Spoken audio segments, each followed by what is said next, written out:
vídeo vamos a resolver el ejercicio del modelo de 2019, opción A, pregunta 3, que dice: enuncia el teorema de Ampère. En el apartado A, un hilo conductor indefinido situado a lo largo del eje Z transporta una corriente de 20 mA en sentido positivo del eje. Calcule la fuerza magnética experimentada por un electrón que lleva una velocidad de 10 a la 5 metros por segundo en la dirección positiva del eje Y cuando se encuentra en la posición 0,50 metros. Como datos me dan el valor absoluto de la carga del electrón, 1,6 por 10 a la menos 19 coulombios, y la permeabilidad magnética del vacío, 4pi por 10 a la menos 7 newtons partido amperio cuadrado. Lo primero que me pide el ejercicio es enunciar el teorema de Ampère. Sabemos que el teorema de Ampère, en fórmula, nos dice que la integral del campo magnético como vector por diferencial de L como vector es igual a la permeabilidad del vacío, en este caso mu sub 0, por el sumatorio de todas las intensidades. Lo podemos enunciar como que la integral de línea del campo magnético a lo largo de un camino cerrado depende únicamente de las corrientes encerradas por esa curva. Y para decidir el signo de las corrientes encerradas se utiliza la regla de la mano derecha. En el apartado A me dicen que tenemos un hilo conductor indefinido situado a lo largo del eje Z. Por lo tanto, lo primero que vamos a hacer es dibujar nuestros ejes. Sabemos que la intensidad va a lo largo del eje Z y en el sentido positivo. Y sabemos que la intensidad es de 20 mA. Debemos calcular la fuerza magnética experimentada por un electrón que lleva una velocidad 10 a la 5 metros por segundo en la dirección positiva del eje Y. Es decir, tenemos una velocidad de 10 a la 5 cuando está en la posición 0,50. Es decir, aquí tenemos el electrón en la posición 0,50.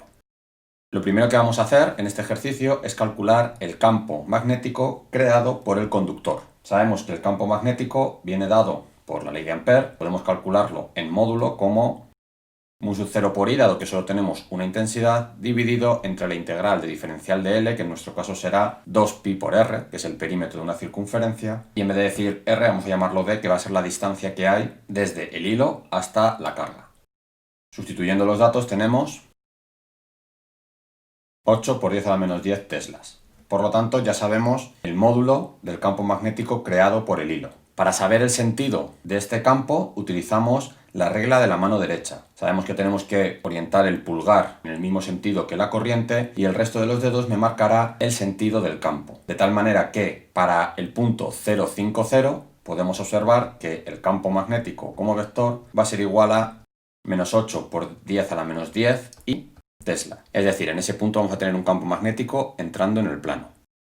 Una vez que hemos calculado el campo magnético, podemos calcular la fuerza magnética haciendo uso de la ley de Lorentz, donde me dice que la fuerza magnética como vector va a ser igual a la carga multiplicado por el producto vectorial de la velocidad por el campo magnético. De tal manera que tenemos el valor de la carga, menos 1,6 por 10 a la menos 19. En los datos me dan el valor absoluto, pero tengo que poner el signo menos ya que la carga del electrón es negativa, y multiplicado por el producto vectorial de la velocidad por el campo. Por lo tanto, en la fila de arriba colocamos los vectores unitarios y JK.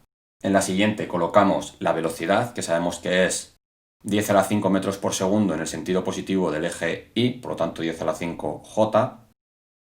Y como ya hemos visto, menos 8 por 10 a la menos 10 I. Si resolvemos esto, nos queda la carga del electrón por el resultado del producto vectorial, que es lo que me da un resultado de menos 1,28 por 10 a la menos 23 K newtons. Es decir, la fuerza va a ir en el sentido negativo del eje Z. Y con esto tendríamos resuelto el ejercicio.